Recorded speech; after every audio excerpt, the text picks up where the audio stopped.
Hi, so for this interview, I interviewed Carly Quick, who is a BCBA or a board certified behavior analyst.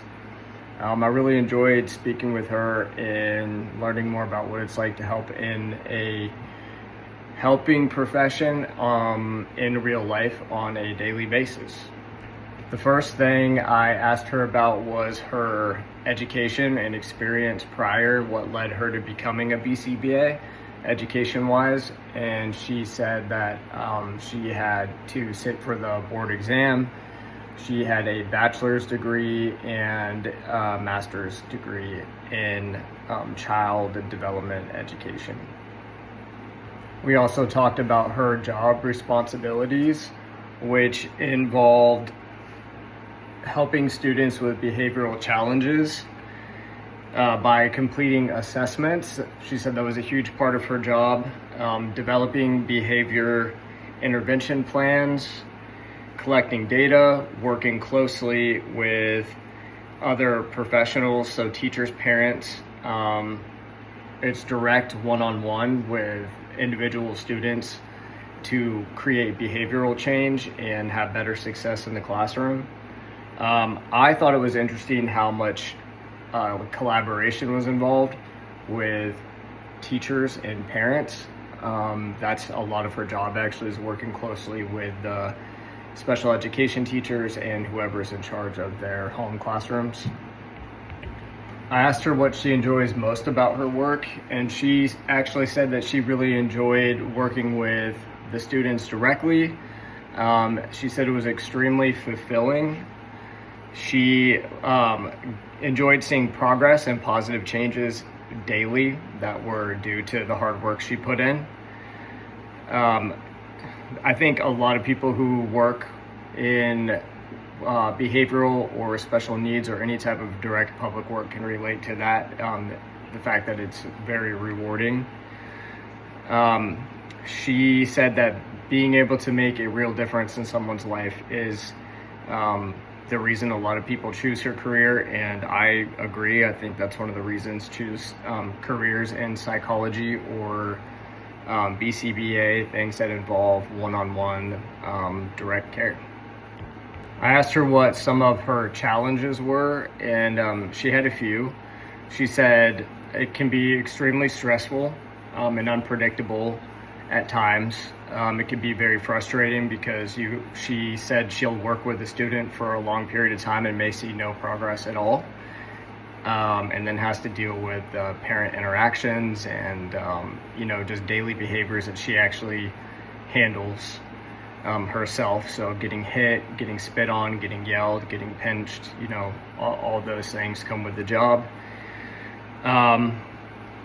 She said that paperwork is a huge one that she struggles with. She's responsible for a lot of paperwork, and she said a lot of times that actually extends to having to do it at home and outside of work hours, which can be really difficult to keep her work-life balance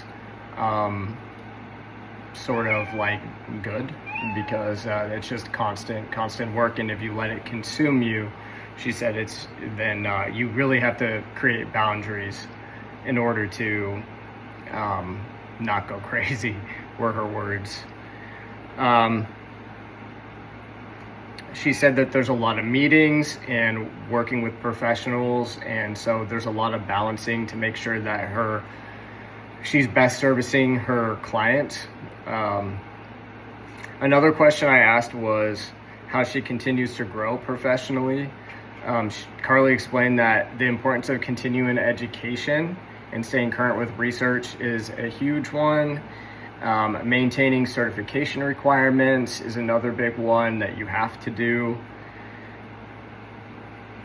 She's always looking for ways to improve her skills. And that reminded me that psychology is constantly changing. So as professionals, we need to continue to learn throughout our careers. I don't think there's a point where we really stop learning. It's an ongoing process. So finally, I asked what advice she would give to somebody entering the field. And she encouraged students to gain as much hands-on experience as possible to make sure it's a good fit for them. There's a high rate of turnover and burnout in what she does. So you really have to have a strong passion for it.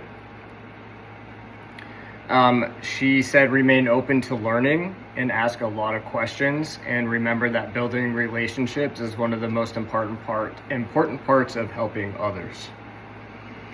One thing I learned from this interview was that teamwork exists with the helping professions. I used to think psychologists and behavioral analysts mostly worked independently, but after talking with her, it really opened my eyes to how much it's a massive team effort with a lot of people involved, like little parts in the whole system.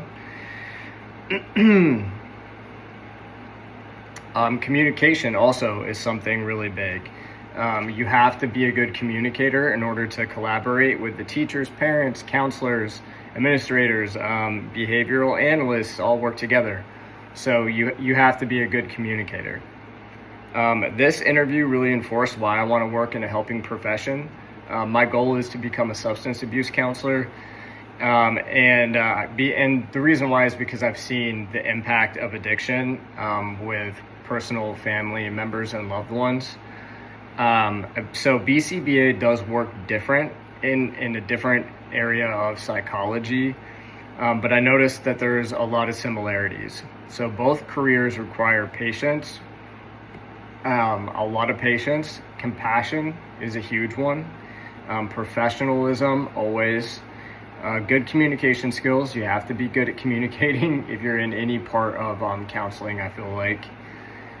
A genuine desire to help people, and I think that's the biggest one. You really have to be a type of person who wants to impact another person's life, because these jobs are not the highest paying and they are not the easiest. They can be very, very stressful.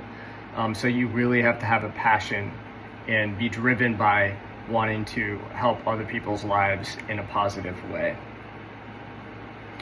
Overall, I really actually enjoyed this. Talking with someone who works in the field gave me a lot better of a understanding of what a psychology-related career is going to look like beyond just the classroom or online classroom. You can read about it all day long in textbooks and take quizzes, but until you're doing it daily, you're really not going to get that same experience at all. It reminded me that no matter what specialty someone chooses, a helping profession is ultimately about improving the quality of life and supporting them through challenges. I appreciate Carly taking the time to speak with me, and I learned things that I will definitely carry as I continue to work on my own career in psychology. All right, thank you.